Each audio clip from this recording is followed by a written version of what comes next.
Hello everyone, welcome again. I am Dr. S. P. Gupta, Assistant Professor in ABS Institute of Technology, Ghaziabad. आज हमारा topic है differential calculus में Kochi mean value theorem का। तो इसका outcome क्या होगा कि इसका स्टेटमेंट आप अच्छी तरीके से समझ पाएंगे, जिसको कि आप अप्लाई कर पाएंगे किसी फंक्शन में, और फंक्शन में अप्लाई करके हम स्टेशनरी पॉइंट जिससे डेरिवेटिव की वैल्यू जीरो आ पाए उसको निकालना हम सीखेंगे डिफरेंट फंक्शन में। तो CMVT पहले है क्या, इसको शॉर्ट में बोला जाता है बेटा जी CMVT, right, Kochi mean value theorem. Kochi mean value theorem, short form is CMVT, right. इसका स्टेटमेंट क्या होता है इसका। दूसरा, आपको इसकी वर्किंग रूल कैसे अप्लाई करना है न्यूमेरिकल में, और थर्ड न्यूमेरिकल में। ये सारी चीजें हम इसमें डिस्कस करेंगे CMVT के अंदर। तो ये भी एक फाउंडेशन थ्योरम है किसकी, डिफरेंशियल कैलकुलस की, राइट। जैसे मैंने रोल्स थ्योरम को बताया, लैग्रेंजेस थ्योरम को बताया, ऐसे ही अब मैं आपसे कह रहा हूँ कि कोची मीन वैल्यू थ्योरम भी एक फाउंडेशन थ्योरम है, बेस है किसका, डिफरेंशियल कैलकुलस का। तो जब बेस की बात जहां पे की जाती है, तो अब इस थ्योरम के आने की जरूरत क्यों पड़ी। क्या रोल्स थ्योरम या लैग्रेंजेस थ्योरम एनफ नहीं थी। तो मैंने आपका जिक्र किया जब पहले मैंने उन दोनों में डिफरेंस बताया कि रोल्स थ्योरम के स्टेटमेंट को, क्योंकि वो मेन बेस थ्योरम है, उसके स्टेटमेंट के अकॉर्डिंग जब हम दो कंडीशन हमें ऐसी मिलती हैं जिसमें न्यूमेरिकल का फंक्शन जो है वो फेल हो जाता है। एक कब हो सकता है, जब FA और FB की वैल्यू बराबर ना हो अकॉर्डिंग टू द कंडीशन, तो रोल्स थ्योरम वेरीफाई नहीं है। या फंक्शन डिफरेंशिएबल ना हो, कंटिन्यूअस ना हो, वहां फेल हो जाए, है ना। तो कुछ पॉइंट ऐसे हैं, कुछ फंक्शन ऐसे हैं कंडीशन के अंदर जिनके अंदर थ्योरम वेरीफाई नहीं होगी, एप्लीकेबल नहीं होगी। तो जब एप्लीकेबल नहीं होगी तो उसके वर्जन में कुछ दूसरा वर्जन आता है। तो FA बराबर FB अगर नहीं मिल रहा है किसी फंक्शन के अंदर, तो आप फिर रोल्स ना लगाएं, आप लैग्रेंजेस लगाएं, इसलिए लैग्रेंजेस आई।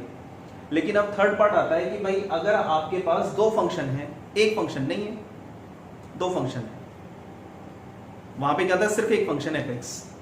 तो अगर आपके पास दो फंक्शन है, मान लीजिए fx और gx, तो कैसे आप थ्योरम सेटिस्फाई करेंगे, तब कैसे फाइंड करेंगे। तो CMVT जो कोची मीन वैल्यू थ्योरम है, ये टू डिफरेंट फंक्शन के लिए है। तो पहली चीज समझ में आई, टू डिफरेंट फंक्शन। तो यहां पर जो हम डिफाइनिंग फॉर्म लेंगे वो दो फंक्शन पे लिख जाएंगे। तो हमने लिखा if two functions fx and gx are, first point, right. उसी तरीके से जैसे आपने रोल्स में और लैग्रेंजेस में किया है, ये दोनों ही continuous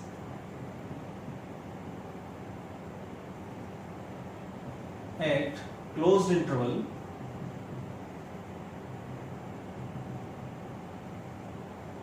a, b, first condition. Second, differentiable, दोनों ही डिफरेंशिएबल एट ओपन इंटरवल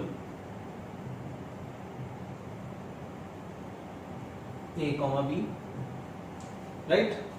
और FA बराबर FB नहीं है, इसमें ये कंडीशन तो है नहीं, क्योंकि इसमें दो फंक्शन है, एक फंक्शन तो है नहीं, तो यहां दो फंक्शन है। तो थर्ड कंडीशन जो बनी, वो थर्ड कंडीशन कह रहे हैं g dash x is not equal to 0 for all values of x in a, b। यानी g डैश x जो आप निकालेंगे डिफरेंशिएबिलिटी में, ये 0 नहीं होना चाहिए x की हर वैल्यू में जो कि ओपन इंटरवल a, b है। ये थर्ड कंडीशन है। अगर ये कंडीशन भी सेटिस्फाई होती है, then there exist at least one point C in the interval a, b such that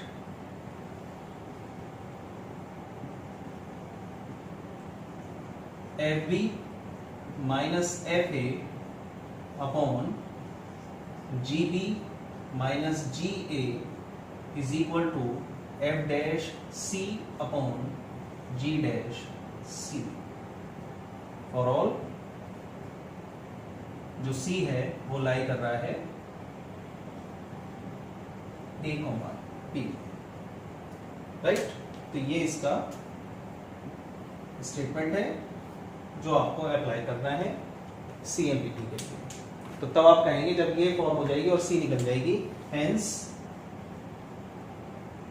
CMVT verified,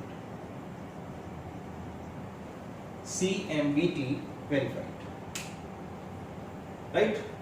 तो ये CMVT का स्टेटमेंट है। अब इसकी वर्किंग रूल आती है कि न्यूमेरिकल में कैसे अप्लाई करना है। तो स्टेटमेंट से समझ में आ जाता है कि हमें क्या अप्लाई करना है। हमारे पास न्यूमेरिकल में दो फंक्शन होंगे, इन दोनों फंक्शन को अलग अलग कंटीन्यूअस प्रूफ करो क्लोज इंटरवल पे, इन दोनों फंक्शन को अलग अलग डिफरेंशिएबल प्रूफ करो ओपन इंटरवल पे। जब डिफरेंशिएबल प्रूफ कर दो तो g डैश x को देखिए कि क्या x की हर वैल्यू पर ओपन इंटरवल में लेकर g डैश x 0 नहीं है। अगर 0 नहीं है तब ये तीनों कंडीशन सेटिस्फाई होती हैं और एक नंबर, एक पॉइंट जनरेट हो जाता है इस ओपन इंटरवल में। उसको निकालने का फॉर्मेशन इस बार ये इस्तेमाल करना है, तब जाके वो C पॉइंट निकलेगा और C लाई करेगा कहाँ, A और B के बीच में या A और B के अंदर। तो आप कहेंगे CMVT वेरीफाइड। क्लियर। तो अब इसकी वर्किंग रूल पर आप आ रहे हैं। वर्किंग रूल स्टेप 1 में क्या करना है, सबसे पहले कंटिन्यूटी फाइंड करनी है। Check the continuity at close interval A, B। किसमें, दोनों में। Check the continuity at A, B of fx and gx, दोनों फंक्शन का देखो। ठीक है। स्टेप नंबर 2, आफ्टर दैट या now check the differentiability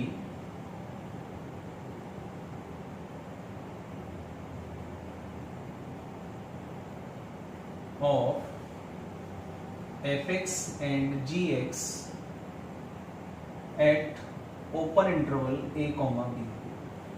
open interval पर आप डिफरेंशिएबिलिटी चेक करें, है ना। Third step,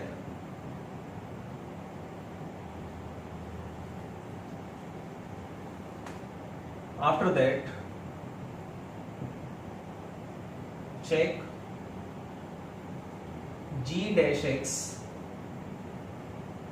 is not equal to 0 for all values of x in open interval A, B।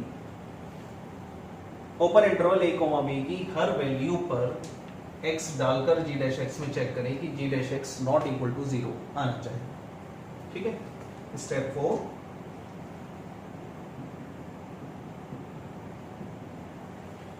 Find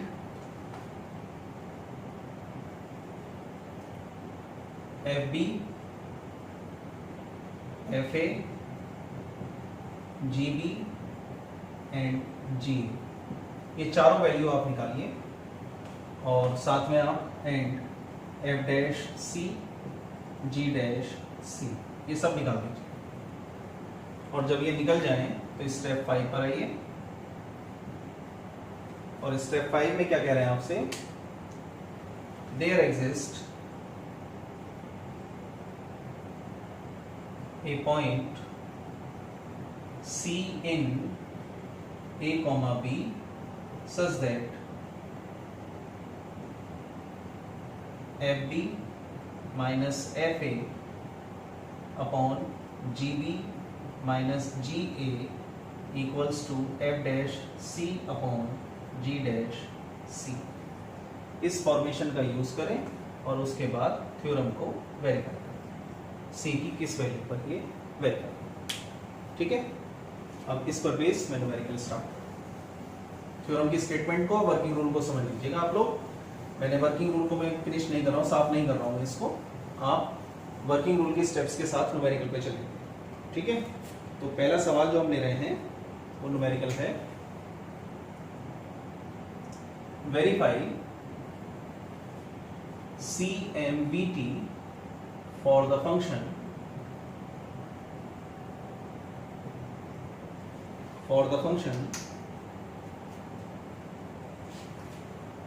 log x and 1 upon x in the interval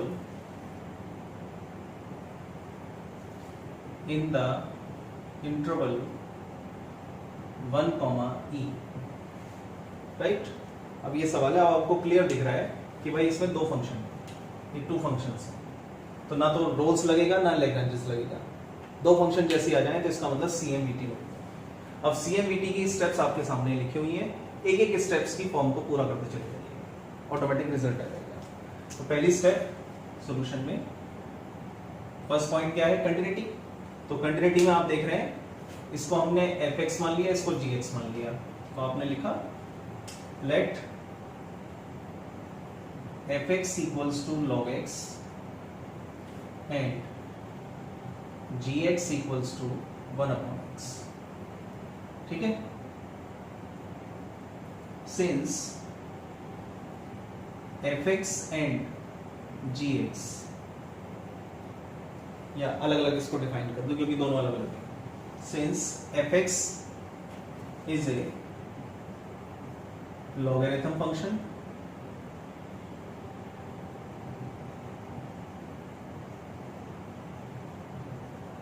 and gx is a polynomial function, right. fx क्या है, logarithm, gx क्या है, x polynomial of x। तो जो भी आपके पास ये interval है, इस इंटरवल की, क्लोज इंटरवल की 1, e के बीच की वैल्यू को किसी को भी आप इसमें डालिए। पहले लो fx को समझ लो, fx में आपने डाला 0.5 डाल दीजिए या 1 डाल दीजिए, आप डाल के देख लीजिए, है ना। 1 और e के बीच में वैल्यूज को डाल के देख लीजिए, दोनों में ये इनफाइनाइट नहीं आएगा, है ना। तो आपने लिखा fx and gx both are finite for every value of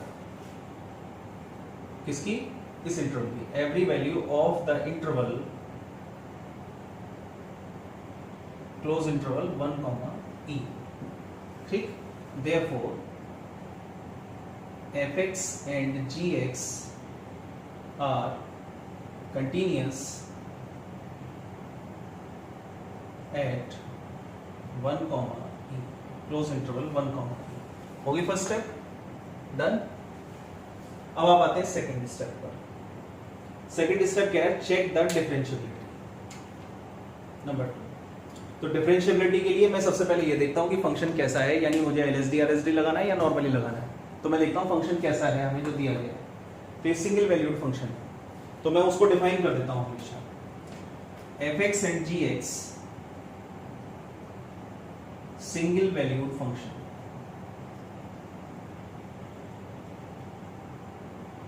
जब ये सिंगल वैल्यूड फंक्शंस हैं तो इसका मतलब है मुझे, मेरा काम इसमें डैश निकाल के चलेगा। तो f डैश x कितना आया, तो fx है log x, डैश हो गया 1 upon x। g dash x कितना आया, gx है 1 upon x, तो g डैश x हो गया -1 upon x स्क्वायर, ठीक। अब ओपन इंटरवल में, ओपन इंटरवल 1, e में, इसमें मुझे चेक करना है कि ये डैश लाई करते हैं, कोई ऐसा तो नहीं है कि इंफिनिटी बना रहा हो। तो fx को जब मैंने देखा 1 और e डाल के देख लिया, ये इंफिनिटी नहीं बना, फाइनाइट ही है, कुछ भी आए फाइनाइट ही है। सेम ऐसे ही इसमें डाला, ये भी कुछ भी आए लेकिन फाइनाइट है, इनफाइनाइट नहीं है। तो ये दोनों वैल्यूज 1, e ओपन इंटरवल में फाइनाइट होंगी। तो आपने लिखा fx and gx, f dash x and g dash x both are finite or exist at every value of open interval 1, e. जब ये आपको मिल गया, therefore fx and gx both are differentiable at open interval 1, e. हो गया proof? तो इस second भी हो गया।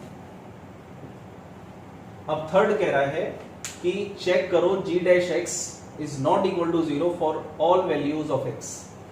तो ये भी रख के देख लो आप। इस g डैश x में आपने 1 रखा तो 0 नहीं है, e रखा तो 0 नहीं है, और 0 तो तभी आएगा जब ये 0 होगा, और 1, e में 0 लाई नहीं कर रहा। तो थर्ड स्टेप ऑटोमेटिकली सेटिस्फाई हो रही है। Here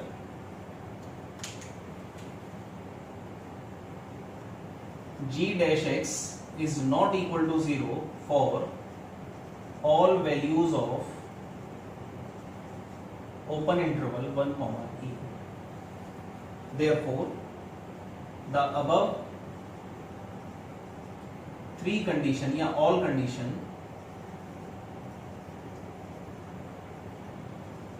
satisfied। सारी कंडीशन इसकी सेटिस्फाइड हो गई। तो ये तीसरा पॉइंट भी हो गया। अब हमें निकालनी है ये चारों वैल्यूज। तो हम इधर आते हैं। अब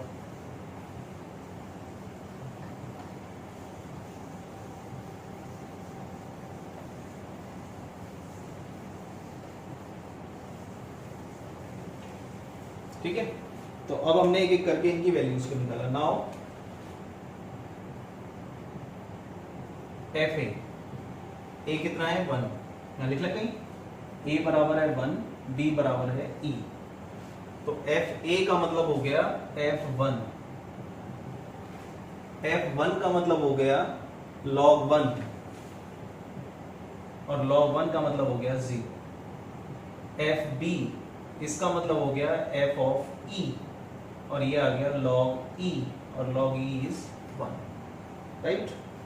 log e इज 1, ठीक है। जी ए यानी g ऑफ 1, g क्या है ये, g of 1 is 1/1 equals to 1। G b meaning g of e यानी 1/e, इसे 1/e रहने तो बाद में रख लेंगे, राइट। चारों निकल गए। उसके अलावा हमें चाहिए f dash c, how much, ये है 1/c, and g dash c ये कितना आया -1/c²। ये सारी वैल्यूज निकाल देनी है। There exist a point c in open interval a, b such that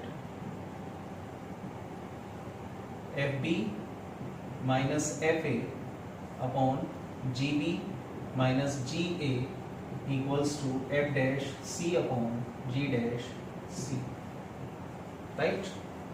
अब इसमें ही सारी वैल्यूज रखिए। तो एफ बी कितना निकला है 1 -0 अपॉन जी बी है 1/e -1 equals to F dash c है 1/c अपॉन -1/c²।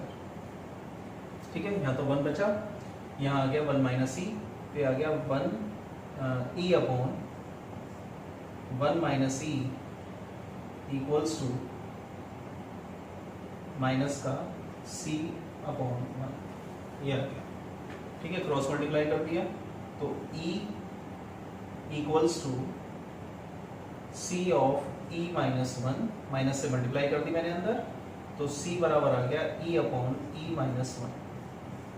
ठीक, और e की वैल्यू अगर आप निकाल दें तो e की वैल्यू होती है 2.7, तो ये आ जाएगा 2.7 upon 2.7 - 1, answer is c equals to 1.6, c equals to 1.6, जो कि लाई कर रहा है in open interval 1, e, hence CMVT verified.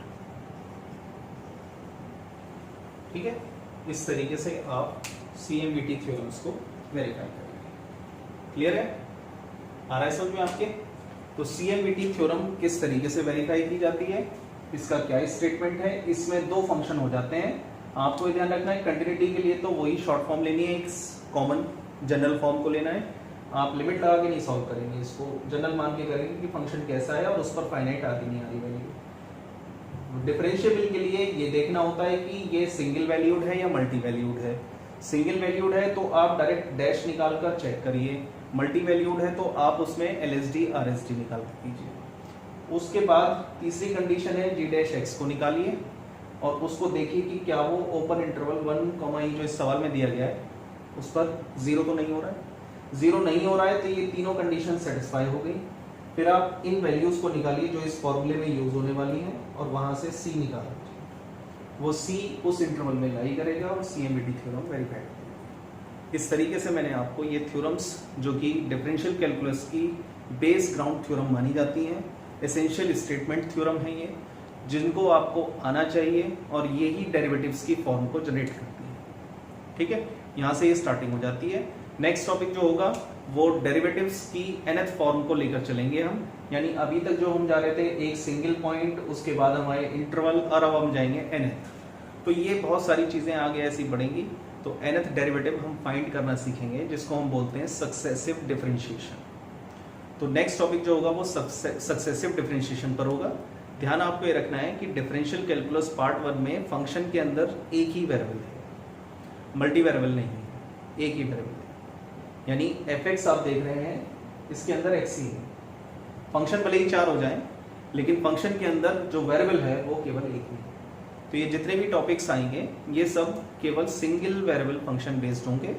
तो जो सक्सेसिव डिफरेंशिएशन जिसकी मैं बात कर रहा हूँ, जो नेक्स्ट वीडियो में हम इसको डिस्कस करेंगे, उसमें भी आपके पास फंक्शन के अंदर एक ही वेरिएबल होगा और हमें उसका nth डेरिवेटिव फाइंड करना है। फर्स्ट डेरिवेटिव नहीं, सेकंड नहीं, थर्ड नहीं, फोर्थ नहीं, फिफ्थ नहीं, nth डेरिवेटिव। तो nth डेरिवेटिव निकालने के लिए क्या क्या चीजें इस्तेमाल होंगी, कैसे कैसे इस टॉपिक को सिंप्लीफाई करेंगे, कितनी टाइप्स होती हैं, ये सारी चीजें हम वहां पर सीखेंगे। क्लियर? तो नेक्स्ट वीडियो में मिलते हैं आपसे सक्सेसिव डिफरेंशिएशन के साथ। Thank you.